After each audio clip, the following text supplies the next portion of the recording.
बहुत सारे लोग विस्मित हैं, परेशान हैं कि आखिर मोदी जी 50 साल पहले वाली इमरजेंसी की बात आज क्यों कर रहे हैं। वो लगातार 6 ट्वीट करते हैं आज इमरजेंसी पर। इस देश का प्रधानमंत्री 6 ट्वीट इमरजेंसी पर एक दिन में कर सकता है, लेकिन 2 साल से मणिपुर जल रहा है। 2 साल में मजाल हो कि उन्होंने एक शब्द उस पर ट्वीट किया हो। भाई आप लोगों को क्या लगता है मोदी जी किस पर बात करेंगे? क्या मोदी जी इस पर बात करेंगे कि 2 महीने बीत गए और पहलगाम के आतंकी कौन थे और कहां थे हमें पता ही नहीं है? या मोदी जी इस पर बात करेंगे कि बार बार अमेरिका के सामने वो सरेंडर क्यों कर देते हैं, उनकी घिग्गी क्यों बन जाती है ट्रंप के सामने, भीगी बिल्ली क्यों बन जाते हैं? जब हमारी सेना आक्रामक होकर पाकिस्तान को सबक सिखा रही थी तो मोदी जी सरेंडर क्यों कर देते? इस पर बात करेंगे?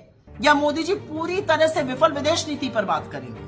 या आपको लगता है कि मोदी जी एकाएक भयावह बेरोजगारी पर, कमरतोड़ महंगाई पर बात करने लगेंगे? या आपको लगता है कि मोदी जी जो निरंतर खाई बढ़ रही है अमीरों और गरीबों के बीच में, जो आर्थिक असमानता बढ़ रही है, उस पर बात करेंगे? या आपको लगता है क्या मोदी जी अडानी महाघोटाले पर बात करेंगे? या जो चंदा दो धंधा लो का गोरख धंधा इलेक्टोरल बॉन्ड से चल रहा था, जो काली करतूत थी, उस पर बात करेंगे? या बढ़ते हुए अपराधों पर बात करेंगे? या महिलाओं के खिलाफ जो जघन्य अपराध हो रहे हैं और जो संरक्षण वो बार बार दरिंदों को देते हैं, उस पर बात करेंगे? या अपने विधायकों के, अपने सांसदों के, अपने नेताओं की गुंडई पर बात करेंगे?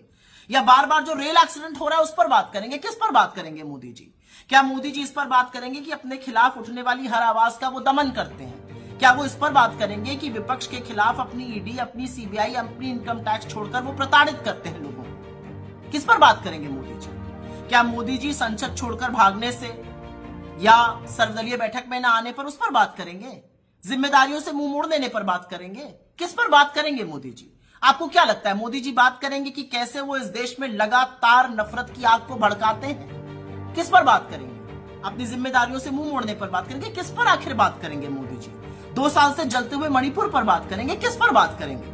तो वो वही बात कर रहे हैं जो उनको आती है। 400 साल पहले की और 40 साल बाद की बात करेंगे, क्योंकि वर्तमान की बात वो कर नहीं सकते हैं, क्योंकि वर्तमान में तो वो झुंझुना बजाने के लिए 11 साल से बैठे हुए हैं। लेकिन आज मैंने कुछ मीडिया के साथियों को देखा, उछल कूद करके इमरजेंसी पर डिबेट कर रहे थे। अरे चरण चुंबकों, और ये वही चरण चुंबक हैं जिनका शो व्हाट्सएप पर पीएमओ का एक चपरासी निर्धारित करता है। पीएमओ के चपरासी के पास से फर्रा आ जाए, वो ब्रेकिंग न्यूज करके बिना चेक किए चलती है। बीजेपी इनके शो के गेस्ट डिसाइड करती है। लोकतंत्र के चौथे स्तंभ को इन्होंने चरण वंदन का जिनको माध्यम बना दिया, वो इमरजेंसी पर डिस्कशन कर रहे हैं। ये लगातार सरकार की ढाल बने रहेंगे, लोगों को कोसेंगे। और ये वो लोग हैं जो लगातार सरकार की वाहवाही में अपना जो कर्तव्य और कर्म है उसको भूल चुके हैं। ये अपने साथी बहादुर पत्रकारों के साथ भी अगर बदसलूकी होती है तो मुंह मोड़ देते हैं। ये बात करेंगे इमरजेंसी की।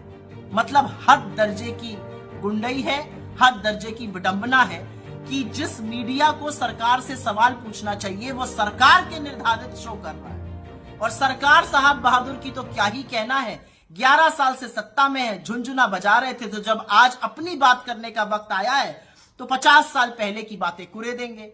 इमरजेंसी तो हम कहते हैं गलत थी, यह अलग बात है कि संविधान के ही एक प्रोविजन के तहत लगी थी। हम कहते हैं गलत थी इमरजेंसी, इतना डीएनए था इंदिरा जी का डेमोक्रेटिक कि उन्होंने तुरंत इमरजेंसी हटाई और इलेक्शन कराए, जिसमें वो जरूर हारी, लेकिन उसके बाद उसी जनता ने उनकी जबरदस्त ताजपोशी भी की। किस बारे में आप इंदिरा जी की दुहाई कर सकते हैं? किस बारे में आप उनकी बराबरी कर सकते हैं? आपकी तरह वो भीगी बिल्ली थोड़ी बन जाती थी। उन्होंने पाकिस्तान के 2 टुकड़े किए थे, अमेरिका की आंख में आंख डालकर किए थे। आपकी तरह 17 बार मैंने सीज फायर कराया, आप चुप रहते हैं, ऐसी नहीं थी इंदिरा जी। खैर, मोदी जी कुछ अपने काम कीजिए। 11 साल बाद भी इंदिरा जी को ही अगर याद करना है तो आप काहे बैठे हुए हैं सत्ता में?